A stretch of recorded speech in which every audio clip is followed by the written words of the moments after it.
জনমঙ্ক কষে হিসেব তবু মিলল না, কাটলো জনমঙ্ক কষে হিসেব তবু মিলল না, গুরু আমার সংসারে চলে না, ওরে গুরু আমার সংসার চলে না।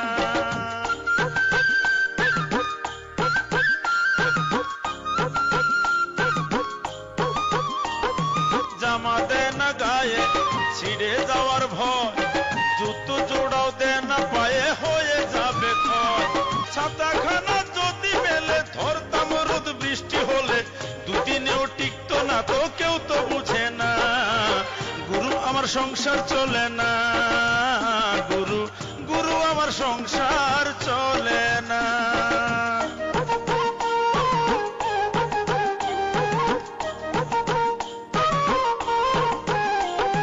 জমি কিনি এইটা কোনো খারাপ নেশা কি, হিংসা করে দুষ্ট লোকের সাথে আমার স্ত্রী, জমি কিনি এইটা কোনো খারাপ নেশা কি, আরে হিংসা করে দুষ্ট লোকের সাথে আমার স্ত্রী, গুরু আমার সংসার চলে না, ওরে গুরু আমার সংসার সংসার চলে না। কিন্তু এখন ক তুই কয়দিন আর আমাদের বাড়ি থাকবি? কয়দিন মনে কর ও বাবা, মোহর এসে কি কইলো? ওরা কি সত্যি সত্যি মোহর পাইছে? সে কথাই তো কইলো। সত্যি সত্যি কি তুই লোহার বলই পাইছিল?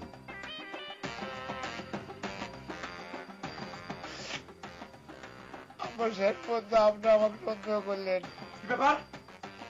আসামি করে খাবার দিস কিনা? গুল্লা তুই খাইতে তো মুই দিছি, সেটা বিষয় না। তুই তো আসামি কাউকা, প্রাথমিক তদন্ত তো ধরা পড়ছে আসামি তুই। হারাধন দত্ত আমাকে কইছে না যে বধ করবি, তো তার মতো মানুষের হাতে বধ হলে সে যত বড় পুণ্যবান মানুষই হোক নরকে যা তার ঠেকতেছে না। ভাই তুই যতই শিখরাও মামুর দ্বারা তোমার সত্য কথা কওয়াই লাগবে। আমরা খালি চিন্তা করে দেখেন মামুর দুইটা শ্যামরা কৃষ্ণের লোকে লাগিয়ে গেছে না খাই থাকতে থাকতে, ওটার শক্তি নাই, হেরা বলে ওরে গেছে মারতে। এত মরা মানুষের কইলে বিশ্বাস করে। দিয়ে দাও, ওরা টাকাটা দিয়ে দাও। কিসের টাকা দেবো? আপনি আমার কাছে কিসের টাকা পান? হ্যাঁ ভগবান, এত তাড়াতাড়ি ভুল হয়ে যায়। তোমার গরুর কাঁধের পোকা খসানোর ওষুধের দাম। আমি তো আপনাকে কইছি দাদা, আমি গরুর চিকিৎসা করাইছি পশু ডাক্তার দিয়ে, টাকা দিয়ে ওষুধ ইনজেকশন খরচ করে তবে গরুটা ভালো হয়েছে। আপনাকে আমি কোনো টাকা দিতে পারবো না। খুব কায়দা করতেছ তাই না? আমাকে তুমি কি বুঝ দিচ্ছ? তোমার গরুর কাঁধের পোকা কি ওষুধে সারত? পশু ডাক্তারে বাঁটিয়ে খাওয়াই দিল, ও পোকার কিচ্ছু হতো না। ঝামেলা করো না, তাতে তোমার ঝামেলা বেশি হবে। ঝামেলাটা আপনিই করতেছেন দাদা। না, আমি তো কোনো ঝামেলা করতেছি না, আমি তোমার ভালোর জন্যই করছি। টাকা দিয়ে আমার মুখ বন্ধ করে দাও। তুমি কি জানো বহর কয়ে বেড়াচ্ছে ওই লেখায় তার নাকি নাম ছিল? বর তো ঠিক কথাই করছে, সত্যি তোর নাম ছিল। না না না না না, ও কথা মুখে হয় না জব্বর আলী। টাকার ভাগিদার কিন্তু আর একজন পেটে যাবেনি। তুমি কি বহর চেনো? হ্যাঁ, আইসা জোকের মতো লেগে যাবেনি, ভাগ না পাওয়া পর্যন্ত ছেড়ে যাবে না। সে দেখা যাবে না কিনা আমার কাছ থেকে টাকা নেয়। ওই কিপ্টের নামে গরুর অসুখ সারলি সারা দেশে ডাক্তারের দরকার থাকতো না। এই সমস্ত আজারি গল্প নিয়ে আর আসেন না তো, পেছাল পারেন না তো। পার পেয়ে গেছ তাই না? চাক দিয়ে চক্ষুদান, তাকে অপমান করতেছ। আমার টাকা না দিয়ে তুমি কেমন করে পার পাও দেখা যাবে নি। গুল্লা তুই কিসের জন্য আমাকে আব্বার সামনে মিথ্যাবাদী প্রমাণ করলু, সেই কথাটাকে উত্তর দে। চোরের লগে কথা নাই, যা। এই মুখ সামান করে কথা কস কিন্তু গুল্লা। কি যা চোর রে? তুই একটা চিটার, তুই চিটার করে চিড়ে খাওয়াস। কাজ দিয়ে তুই মনে করেছিস তাই না? তোর আমি ছুটায় বালাবো তোর ভান্ডামি।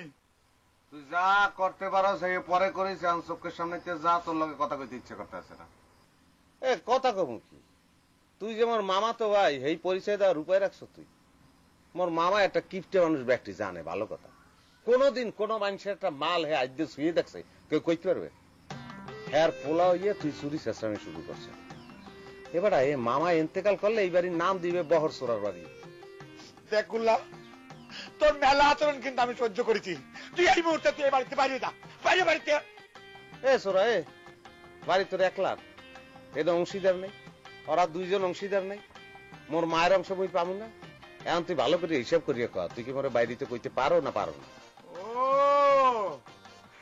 তালিপুরের সব চিটার তোরা একসাথে ষড়যন্ত্র করতেছ তাই না? কেন বড় ভাই কোনো কথা কইস না কে? শেষ পর্যন্ত এত বড় সর্বনাশ করলো তোরা, খাল কাজে কুমুর নিয়ে আসবি বাড়িতে। এই বড় গোল্লা তো তোর এখান থেকে জাতি করছে, কান দিয়ে বাতা যাচ্ছে না তাই থেকে বর তুই যাতো এন থেকে, আর তুই গুল্লারে বাড়ি থেকে বাইর করে দিবার পারিস না। বাপ বাইসে থাকতে তুই সব সম্পত্তির মালিক হয়ে গেছিস রে বহর। নহর বড় ভাই, এর পরিণাম যে কি ভয়াবহ হবে পারে তোরা কেউ এখনো বুঝবেনই পারতেছিস না। এই কথা যদি আমি আব্বার কাছে যাই এই মুহূর্তে না কইছি তালি পরে দেইস। দোষ সামনা তোর তো চোখের পর্দাই নেই, দেখতে আসো ব্যাগ ভোট আমার পক্ষে, এরপর তুই 1 লাখ লালা পাই যাবে। এসো রাজা যা।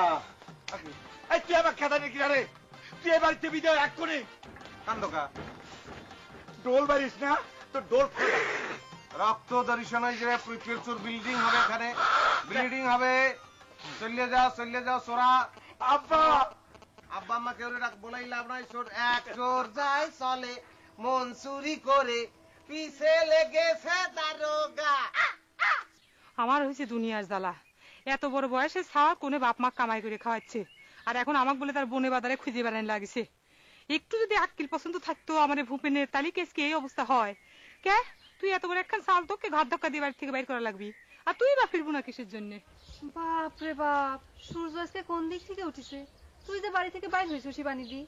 বাইর না হয় উপায় আছে, তোরা যা সব শুরু করছো। আমরা আবার তোমার কি ক্ষতি করলাম শিবানিদি? তোরা নতুন করে কি ক্ষতি করবো? আমার গুণধর ভাই আছে না, তার জ্বালাতে তো আমরা অস্থির। ও ভালো কথা, আমার ভূপেনের কি দেখছু?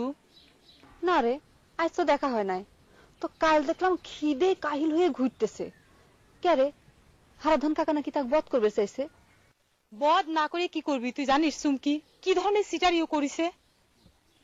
এই সব কিছুর মূলে হচ্ছে ওই বহর আলী কাকা। কি সেটা জানে?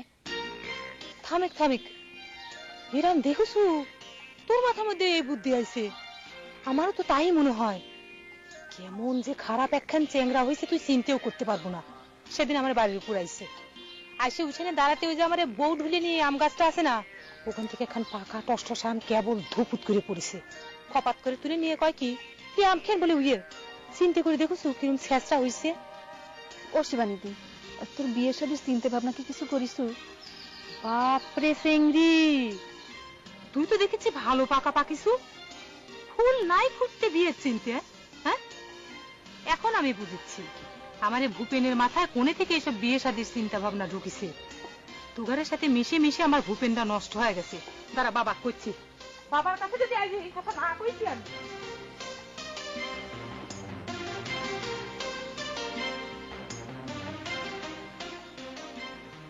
এই মজনু আসো, কেমন চেনো না ঠিক পাও না? ওরে গুল্লা, একলা আসলে তো চিনে কঠিন হয়ে যেত রে। নহরার ফজরের সাথে দেখে শটে ধরে নিলাম যে তুই গুল্লা। তোর নামের সাথে চেহারাটা মানাইছে রে। তা নিজের চেহারা আয়নায় দেখছো? দোকানে গেংডি দিয়ে বই থাকতে থাকতে তোর চেহারা তো হয়েছে রাজভোগের লান, মাছি টাছি ভয়ে। তোর সাথে তো কথাই পারবো না রে গুল্লা। তা তুই এ কি করিসু? নহর ফজরে আমার দোকানে নিয়ে আইসু? তোর দোকান মনে হয় একেবারে আনারকলি সিনেমা হল, টিকিট না কাটলি বলে ঢোকাই যাবে না। না রাগ হলো মনে কয়? এই সত্যি করে কত, আমি যতদিন হয় দোকান করেছি তোরা কি পথ ভুলে কোনোদিন আসিস? বহর তাও মাঝে মধ্যে পথ ভুলে এসে বসে থাকে। কিসের জন্য আসি না সেটা তো তুই ভালো করে জানিস। আইসেই দেখতু কোনো সমস্যা হয় কিনা। কে ভূপেনের চালাচ্ছি না? অবশ্য সন্ধ্যের পরে ভূপেনের বাপেকে চালান লাগে। ব্যাগর বাগর করিস না, ফাইন করে 3 কাপ চা বানা। মামা তো ওই ক্যাসালের মধ্যে পড়িয়া মাথায় উদ্বেগ করতে আছে, বানা ভাই। এই চা কি 3 কাপই বানাবো? নহর ফজর কি চা খাইবার পারবো না? না পারি, শিখাই দিস। মনে করে যে তোর দোকানে সাইড ফ্যান নেওয়ার জন্য আছে। এমন ভাবে কথা করছো যে জীবনে আমরা কোনদিন চা খাইনি। বানা চা বানা, তোর সামনে খায়া দেখা দিচ্ছি, বানা। বোন ভালো করে চা বানা। আমার মামা তো বাইরে যদি চা না খাইতে পারে কোনো সমস্যা নাই, তুই কোনো চিন্তাই করিস না, চার দাম দেবো না।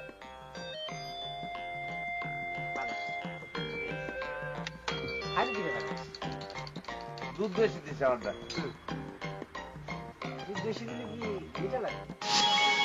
আপনারা দেখলেন নিবেদিত ধারাবাহিক নাটক হাড় কিপটে। কেরে বহরে থামেক থামেক আমখান খায়া ফেলাইছু নাকি বেঁচে দিছিলু? বেঁচে দিছিলাম, টাকা লিবু। তুই দিবু টাকা? হায় রে ভগবান, তোর মতো ছোট লোকের হাত থেকে টাকা বের করা যাবি? সে কথা আমাকে বিশ্বাস করতে কইস তুই? না, তুই খুব বড় লোক হয়ে গেছিস, তাই না রে? তুই আর তোর বাপ একটা পক্ষিক আম নিয়ে যে থিন করলু, জীবনে কোনোদিন আমার ভুল হবি না রে। দেখে বহর, মুখ সাবধান করে কথা কইস। মুখের ভারী আসপাদ্দা হয়ে গেছে, তাই না? তুই কথায় কথায় আমার বাপের টেনে কথা কইছু কিসের জন্য? জোর করে আমার বাপের কাছে আমখান পাইরে নিয়ে চলে গেল, আবার সেই বাপের নিয়ে উল্টে পাল্টা কথা করছিস রাস্তার মধ্যে দাঁড়া থেকে। জি না, আমার হারাধন কাকা দেশে বাঁচিয়ে থাকতি এটা আম কিসের জন্য? এক খুন্ডা আমের সুসাবকে পাবি না। তোর বাপ যে আমার কাছে আমটা কাড়িয়ে নিছে, ঠিক সেই কথাটা তো তোর কাছে গোপন করে দিছে। হিরাম, তুই সব কি করছু? বাবা তোর কাছ থেকে আম নিয়ে আইছে তো সে কথা আমাকে আগে কওয়া লাগে না? মধ্যখান থেকে আমের চিনতে সারা রাত আমার ঘুম হয় নাই, জানিস? হ্যাঁ, তো ঘুম পাড়ানোর জন্য তোর বাড়ি ঘর যা যদি খবরটা দিয়ে আসতাম, তাহলে এবার তুই খুব খুশি হতো, তাই নিয়ে খুব ভালো হতো। আর আমরা জানি সুখের ঠেলায় নাক ডাকা বাড়িতে ঘুম পাচ্ছি। সেরি এ বাহরে শুনে রে, ঘুরে তো ঘরে ওই নহর আর ফজরের বলে শোনার মোহ শুরু করছি। এই রাম, এই কি ভাইয়ের কাম? দেখ শিবানী, এই বিষয় কিন্তু আমার মিজাজ কিন্তু মেলা আগের থেকে গরম আছে। আবার যদি তুই এই বিষয় নিয়ে কোনো কথা কস, তাহলে কিন্তু ভালো মনে করে দিলাম। কে রে, আমি কিন্তু ভাইয়ের মতো চিটার নাকি রে? চিটার বহর, মুখের ভারী আসপাতা হয়েছে তো, তাই না? তুই সুযোগ পাইলে আমার এই ভূপেনে নিয়ে উল্টে পাল্টা কথা কইস, মুখ খেয়ে ছেঁচে দিব, জানিস? দেখে খেতে পারিস কিনে? এই তোর মতো সালে ছেঁচতে আর কি রাখবি রে? তুই চিনিস আমার? হ্যাঁ, ভাইয়ের নামে বোনের কাছে সারাক্ষণ তুই পড়াশুনি করছিস। এই কেন দিছ বিয়ে কিন্তু? কেন দিছিস কিন্তু খবর আছে কিন্তু?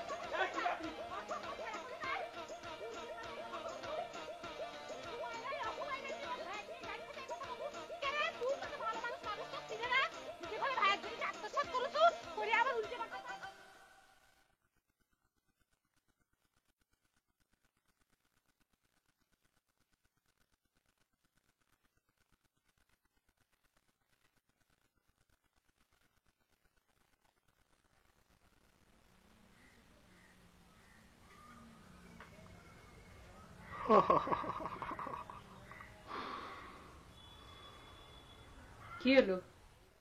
আমার তাকায় থেকে হাহা করা হচ্ছে কি জন্য? আমার মুখের দিকে তাকায় তোমার কি কিছুই মনে হচ্ছে না কমলা বানু? কি মনে হবে? বহুত ঠিক কথাই করছে। আমার জন্য তোমার মনের মধ্যে কোনো দয়া মায়া নেই। প্রেম ভালোবাসার কথা তো বাদই দিলেন। হঠাৎ করে কি ভীমরতিতে ধরলো? নজর আলী সাহেব কি প্রেম ভালোবাসার কাঙ্গাল হয়ে গেল নাকি? আমি তো জানতাম তিনি শুধু পয়সার জমির কাঙ্গাল।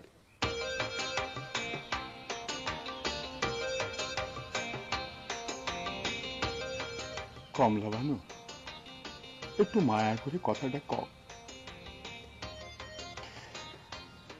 আমার মুখখান একটু দেখো।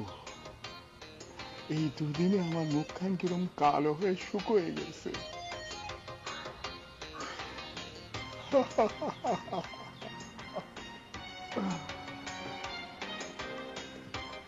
সেটা তোমার চোখে পড়তেছে না কমলা বানু? হয়, তাই তো। তুমি যে ফর্সার ফর্সা ছিলে, একেবারে আপেলের মতন লাল টুকটুকে ছিলে। তোমার গায়ে একটুখানি টোকা দিলে তুমি একেবারে লাল হয়ে যেতে। সেই মানুষ তুমি এত কালো হয়ে গেছো, আমি তো খেয়ালই করিনি। রসিকতার কথা না কমলা বানু, আমি যে বিপদের মধ্যে পড়েছি অনেক চিন্তা করে দেখলাম এই বিপদের হাত থেকে তুমি আমাকে রক্ষা করতে পারো। আমি তোমার কৃতজ্ঞ ব্যাপারী। কিরম করে? একটা বার তুমি খালি কল্পনা করে দেখো কমলা বানু, অক্তে আছে সাইল দিনে কয়সে। এইভাবে কয়দিন চললে তো আমি ফকির হয়ে যাব কমলা বানু। সারাদিন আমি যদি ভিক্ষেও করি, ওই রাক্ষসের জন্য তো আমি আজকের চাইল জোগাড় করতে পারবো না। সেটা আমার কি করবে কো? তোমারই তো ভাগ্য। আমাকে বাড়ির কেউ হলে না হয় আমাকে দোষ দিবে পাই। দোষাদোষীর বিষয় না কমলা। এই সংসারটা ধ্বংস হয়ে যায় সেটা তুমি চাইবার পারো না। এই সংসারটা তো তোমারও। হ্যাঁ, একটু কায়দা করা লাগবে। অক্তে আমি কব আছে সাইল দিছি, আসলে আমি তোমাকে দেব 1 পোয়া। ওই 1 পোয়া দিয়ে রাক্ষসটাকে সামাল দেয়া লাগবে। না না, সেটা আমি পারবো না। এমনিতেই মামি গেলে নানান দোষ। কবিতাই তো আছে, মামা দিল দুধ ভাত পেট ভরে খাই, মামি এলো লাঠি নিয়ে পলাই পলাই। তোমার ভাগ্নে তোমার যা মনে হয় করো। খুব কবিতা শোনাচ্ছ তাই না? পেটে বোমা মারলি যার একটা অক্ষর বাইর হয় না, সে আমার কবিতা শোনাচ্ছে। সুযোগ পাওয়া গেছে কমলা বানু। মনে করিস নজর আলীর অবস্থা চিরদিন এইরকম থাকবে? খারাপ, ওই রাক্ষসের বাচ্চাকে আমি দুধ ভাত খাওয়াচ্ছি।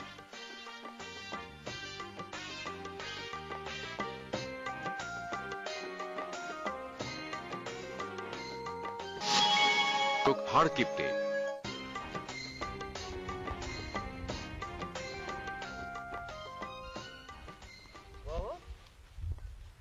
কি দুলে ভাই, আপনি চুপ করে উঠলো কে? ভূত দেখেছো? ভূত দেখে তো ভয় পাই না, ভয় পাই জম দেখে। আমার আব্বার একজন বাড়িতে উপস্থিত থাকতে আর একজন এসে হাজির হলি পরে ভয় করবি না? তুই শালা বহর মানুষ হলি না। আরে শোন, তোর বুবু স্বপন দেখেছে তোকে বাড়িতে কি একটা ঝামেলা হয়েছে, তাই তো কাইদে কাইদে আমাকে পাঠাই দিল, আর তুই আমাকে জম বানাই দিচ্ছু। বুবুকে নিত্যদিনই স্বপন থাকে নাকি? আমাদের বাড়িতে কোনো ঝামেলা হয় নাই। কোন জায়গা থেকে সব ভুকাস খবর পান? নাকি কোনো কোনো শ্বশুর বাড়িতে আসার উচিরা? ঠিকই কইছু রে বহর। শুনিস নি শ্বশুর বাড়ি মধুর হাড়ি? আমার শ্বশুর বাড়ি যে মধুর হাড়ি আছে তার লোভ কি সামলাই যায়? তারপরে তোর মতো রসের শালা।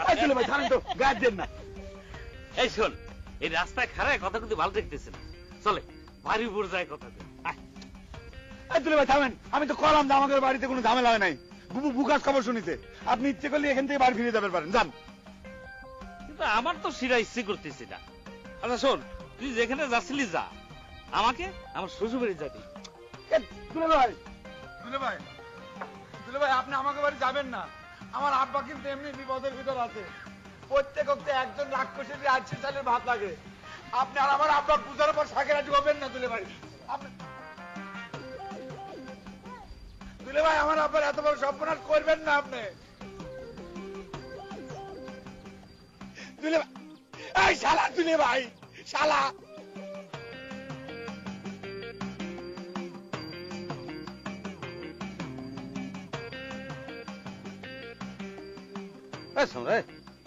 কি সমস্যা? কি কাল কাল বান্দর জিব্বা বাইর করো? কি হয়েছে? কি হ্যাঁ, জিব্বা কি বললে গেছে? মোর মধ্যে আটে না জিব্বা? হ্যাঁ, কোশটা মজনুর কথা ঠিক হলো রে। চা খাতে গিয়ে মনে হচ্ছে জিব্বাটা পুড়ে গেছে। বেশ নাই যে কামে সে কাম করবার চাস কেন? কি কথা কইব? অভ্যাস না থাকলে পরে অভ্যাস করা লাগবে না? মনে করি যে বিয়ে করার তো আমাদের অভ্যাস নেই, তাই বলে কি মানুষ বিয়ে করবে না? তাহলে এক কাম করে, টেস্ট করার জন্য একখান বিয়ে করে দেখে চা পানের মতো অঙ্গহানি হয় নাকি। এ বুবেন, এখানে বসে তোরা আজারে পেঁচাল শুরু করছিস তাই না? গোল্লা আইছিল একটা কথা কওয়ার জন্য, আর তোরা সব আজারে পেঁচাল করতেছিস। এ গোল্লা ভাই, শুরু করতে দিই। শুরু তো তোমরাই করছিলে মামা তো ভাই। ওই ভূপেন একটা ফালতু বুদ্ধি দিয়ে মাঝখানে একটা ভেজাল করিয়া লাইছে আর কি। হয় এখন সব দোষ তো ভূপেনেরই হবি রে গোল্লা। আমি তো জানতাম বাপের বাড়ি থেকে বিতাড়িত হয়েছে ভূপেন, আবার সব দোষের ভাগেও ভূপেনই হচ্ছে। তা তোরাই করে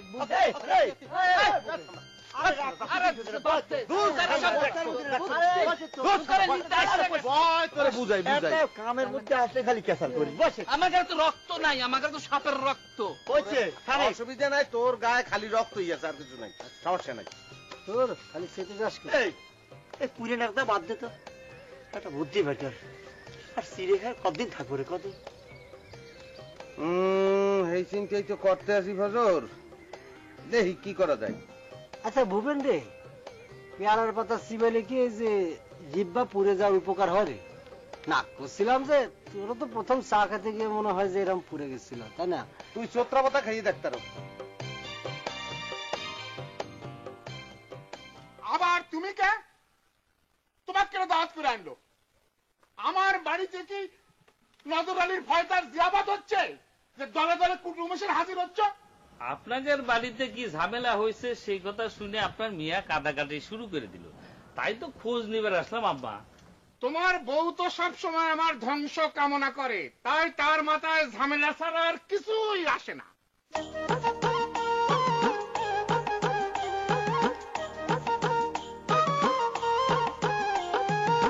গুরু আমার সংসার চলে না, গুরু আমার সংসার চলে না, ওরে কাটলো জনম অঙ্ক